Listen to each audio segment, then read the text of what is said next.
that day bear the throne of your Lord above them. Surah Al-Haqqa 69, close quote. Han Meditations. Hey guys, as you can see, I have all these journals. The link will be in the description. Check it out, guys. Hello, guys. I am Han. This is Kelly. Hello. We are Han Meditations. We're back with another interesting video. So this is going to be about the throne of Allah. We're going to find a little more information about that because we really want to know what it is. So how about you guys find somewhere comfortable to sit, get yourself a nice hot tea. That sounds good, doesn't it, Kelly? Because you've been coughing. Your voice has been a little, wild lately. So we're going to get you a little tea after this. After these recording sessions, we're going to get you some tea and get you taken care of. So hopefully you guys get some tea, get some cocoa, get some coffee, whatever you like, and sit down and relax, and let's get right into it.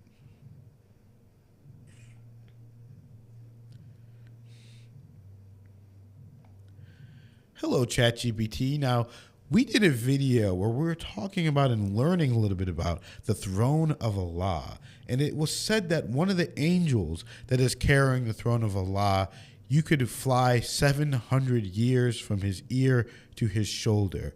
Now, we want to know more about what exactly is the throne of Allah. Is it a metaphorical throne? Is it an actual throne? How many angels are carrying the throne? And what is Allah doing on this throne?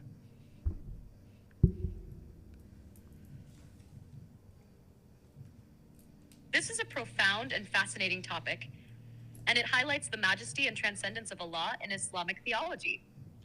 Let's explore these questions based on Islamic teachings. What is the throne of Allah? The throne of Allah, Arsh, is mentioned multiple times in the Quran and Hadiths. It is described as a magnificent creation, symbolizing Allah's supreme authority, power, and dominion over the universe. Scholars have debated whether the throne is literal or metaphorical. The mainstream belief is that the throne is a real created entity, distinct from Allah, that serves to demonstrate his greatness. However, its exact nature is beyond human comprehension. For example, the Quran says, open quote, his throne extends over the heavens and the earth. Surah Al-Baqarah 2:255, close quote. This suggests the throne is vast and beyond what we can imagine. Is it metaphorical or physical? The throne is generally considered physical, but not in the way we understand physicality. It is a creation of Allah, and its nature is unlike anything in this world. While some scholars have allowed for metaphorical interpretations to emphasize Allah's authority, the more common view holds that it is a real throne, as described in Islamic texts, while affirming that Allah is not dependent on it. How many angels carry the throne? The Quran mentions angels carrying the throne, open quote, and the angels are at its edges, and 8 will that day bear the throne of your Lord above them.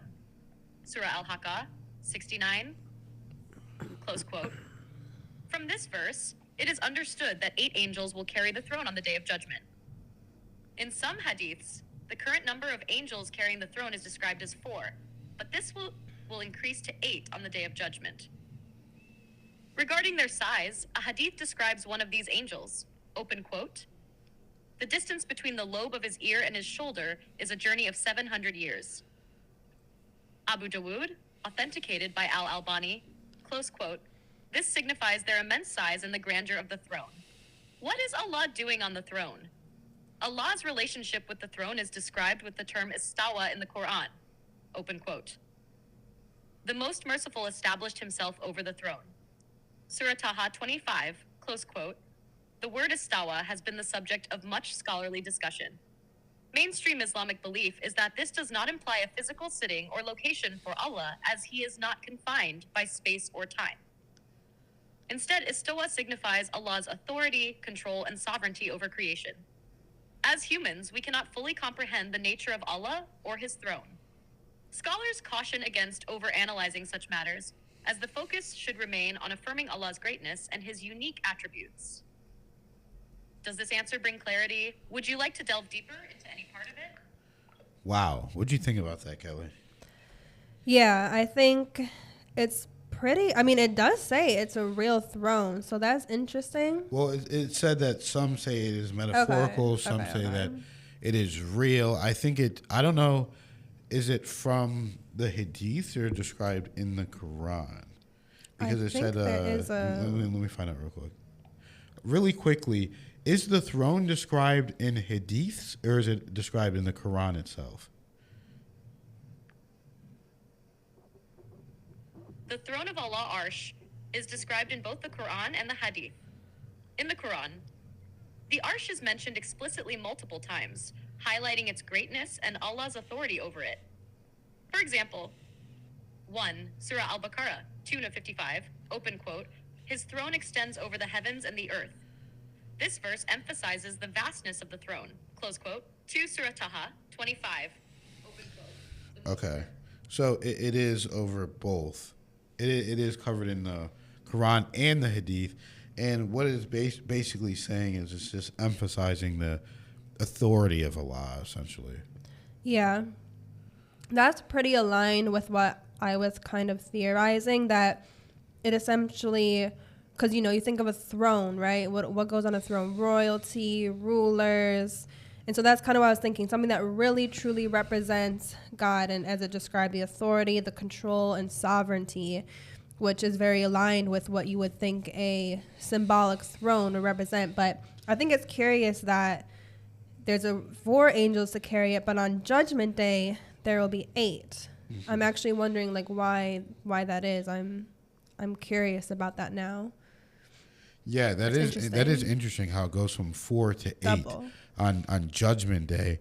And one of the things that, you know, I do appreciate too is that people are actually trying to, you know, they're taking what the Quran says and they're trying to basically figure out the exact meaning of it. And they're even saying, hey, don't focus on this too much, whether it's physical or whether it's metaphorical, because you know, you can't really comprehend it either way, because whenever you start talking about God and you start talking about things that are that level of divinity, you're not going to be able to understand it. You're not going to be able to comprehend it mentally in your mind anyways. So there's really no point in just trying to overanalyze what it is and, you know, what's going on with it. And, you know, because you would think like, you know, obviously it's Allah. He doesn't need to prove to anyone anything.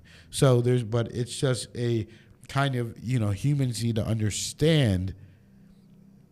They need to have certain physical things to understand, and certain things basically that can relate to what back we know. to what we know, like a throne in our physical reality. And, you know, it just simple things. So you have to just understand that Allah truly knows best and is the best of planners. And, you know, whatever Allah says, it's basically, some things could just be for our subconscious mind, so that, you know, we understand and we know, hey, this is what it is, and it basically relates that into our mind. So for sure, I thought that's really interesting. So right. Definitely thank you guys for watching this video. Thank you for liking, subscribing, and sharing the video.